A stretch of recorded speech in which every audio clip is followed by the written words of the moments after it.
गुरु नानक देव जी महाराज ने अपनी वाणी के द्वारा बड़ा सुंदर संकेत देकर के हम सबको समझाने का प्रयास किया। बहु शास्त्र कहूँ समूर्ति, देखे सर्व टटोल, पूजस नहीं हरि हरे, नानक नाम अमर। इस सत्संग के अंदर हम जब से बैठे हैं तो परमात्मा के नाम की महिमा सुन रहे हैं। अभी हमारे संत जी बता रहे थे कि राम नाम के हीरे मोती मैं बिकता हूँ गले ले ले रे, जिसका जी चाहे मैं आवाज़ लगाऊँ आज से नहीं। जब से सदगुरु कबीर साहब ने ये भक्ति का मार्ग चलाया तब से लेकर के आज तक नाम की महिमा गाई जाती है जहाँ भी सत्संग होता है। और आज इस कली काल के अंदर तो टीवी के ऊपर भी हम सत्संग सुनते हैं और जो मोबाइल हैं जैसे भाई रिकॉर्ड कर रहा है ये भी सत्संग जो है इसके अंदर भी सत्संग सुनते हैं। और संतों की तो आज देश के अंदर भरमार है, कोई कमी नहीं है। जगह जगह गाँव में हर मोहल्ले में हर गली में महात्मा लोग डंडोरी पीट के कह रहे हैं हरि नाम के हीरे मोती में बिकाऊँ करेगा। ये गली गली में डंडोरे पीटते हैं लेकिन लेने वाले कोई है नहीं, ग्राहक नहीं है। माल तो बहुत है लेकिन ग्राहक नहीं है लेने वाले। इसलिए आज सारे संसार में हर प्राणी, कोई तन दुखी कोई मन दुखी, दुखिया सर संसार, थोड़े थोड़े से भी दुखी सुखी नाम आता। जिन्होंने उस नाम का शरणा लिया, जिन्होंने उस नाम को जपया, जो सत्संग के साथ में जुड़े, वही प्राणी संसार में सुखी रह सकते हैं और हैं भी सुखी। तो इसलिए इस कलयुग के अंदर जो है नाम की सबसे उत्तम महिमा वही है। कलयुग केवल नाम आधारा, सुमर सुमर नर पुत्र हिपारा। ये बहुत से लोगों को ये मानना है कि हमें भी नाम कौन से जाते हैं। काफ़ी गुरुमुख लोग जब एकत्र होकर बैठते हैं सभी एक दूसरे की तलाश लेने की कोशिश करते हैं। ये आपके गुरु ने कौन सा नाम दिया, आपको कौन गुरु ने कौन सा नाम दिया, वो क्या है उसके अंदर हम सब भ्रमित हो जाते हैं। और दादू साहब ने बड़ा सुंदर बताया है,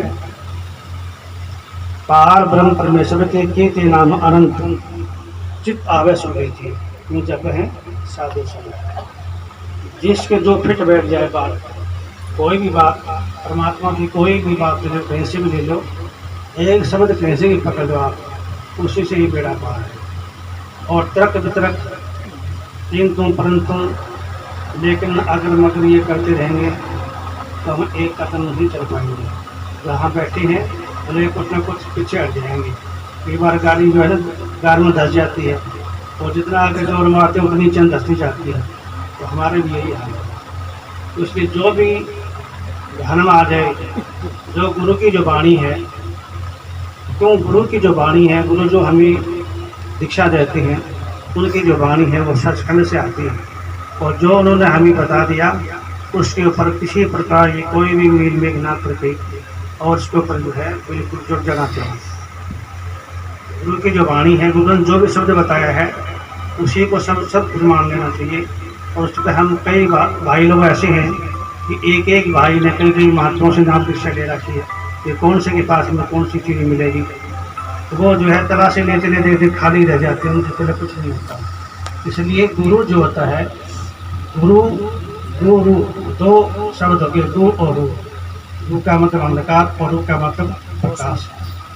गुरु वो होते हैं जो जीव को अंधकार से अज्ञान से निकाल के प्रकाश की ओर ले जाते हैं, ये परमात्मा की इशारा करते हैं।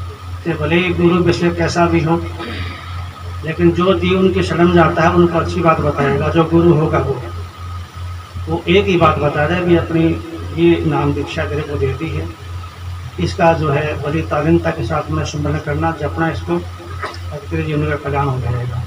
अगर उसी वक्त हमने जो पूर्ण रूप से विश्वास कर लिया, श्रद्धा कर ली, प्रेम के साथ में अगर जुट गए उस नाम के साथ में, तो एक दिन अवश्य जो है हम उस मालिक तक पहुंच जाएंगे। यदि रास्ते में किसी प्रकार की कोई टेंशन होगी या कोई तर्क वितर्क या कोई किसी प्रकार की कोई उसके ऊपर जो हमने संशय कर लिया तो जो है फिर एक कदम भी नहीं चले जाएगा।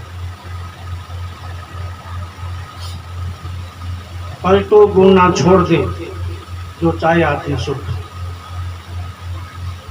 पलटू साहब कहते हैं कि पलटू गुण ना छोड़ दे जो चाहे आत्म सुख, सन से सोई संसार है, ये जन्म और मरण का किसी प्रकार का जीव को संशय हो जाता है तो ये समझ लो कि जीवन मरण का चक्र यही है कि जीव संशयों के चक्र में फंस जाता है, फिर कभी यहाँ से निकलता नहीं, निकलना असंभव हो जाता है। तो इसलिए जो भी हमें गुरु बताए, और ये जीवन का असली मोड़ जो है जहाँ से हमारी शुरुआत होती है, ये सत्संग है। माधव उद्धव को समझावे और जग में सत्संग सबसे बड़ा बताओ। इस सत्संग के अंदर जो है हर प्राणी का जो भी किसी प्रकार का कोई संशय हो उसकी निवृत्ति अपने आप हो जाती है। इसलिए कहा कि सत्संग अवश्य सुनना चाहिए, चाहे कहीं भी सत्संग हो, किसी भी संत के प्रवचन हो, उनको हमें जरूर सुन। और जिज्ञासु के लिए सत्संग जैसे हमारे फसल के लिए जो पानी है, फसल हमने बो दी, कोई वृक्ष लगा दिया फलदार, या कोई भी कैसा भी वृक्ष हो, या हमने कोई फसल बोल दी, गेहूँ बो दी, बाजरा बो दिया, गवार बो दी, कपास बो दी, धान लगा दी, अगर उसमें हम पानी नहीं देंगे तो चाहे खाद कितने बढ़िया से बढ़िया डालो, यूरिया डालो, DAP डालो, गऊ का डालो, भैंस का गोबर डालो, कुछ को डालो, अगर पानी नहीं होगा तो फसल खत्म हो जाएगी। तो जिज्ञासु के लिए सत्संग सबसे बड़ी उत्तम वस्तु है कि हमें बैठे कहीं भी सत्संग सुने, और मन के अंदर किसी प्रकार की कोई शक्ल विकल्प होती है वो सारी जो है हमारे सत्संग में उसकी निवृत्ति हो जाती है। और हम सत्संग को ना सुन करके अपने फेस को संवारते रहते हैं, कोई क्रीम लगा रहा है, कोई पाउडर लगा रहा है, कोई और कोई दवाई लगा रहा है फेस को साफ करने के लिए। भले ही हमारा फेस टेढ़ा मेढ़ा हो, कैसा भी हो, लेकिन हमारा जो चरित्र है वो बिल्कुल सुंदर होना चाहिए। अष्टावक्र जी की कथाएं सुनते रहते हैं हम। अष्टावक्र जी के शरीर में 8 बंद थे, 8 जगह से वो टेढ़े मेढ़े थे, लेकिन रोम रोम के अंदर नाम बसा हुआ था।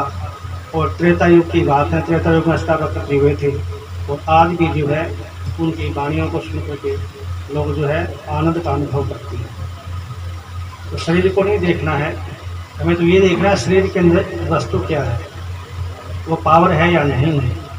हमारा चरित्र जो है वो सबसे उत्तम होना चाहिए, सबसे सुंदर होना चाहिए। तो इसलिए चरित्रवान बनो, तो चरित्रवान होंगे उन्हीं को सत्संग अच्छा लगेगा, और जिनका चरित्र ठीक नहीं है उनको सत्संग अच्छा नहीं लगेगा।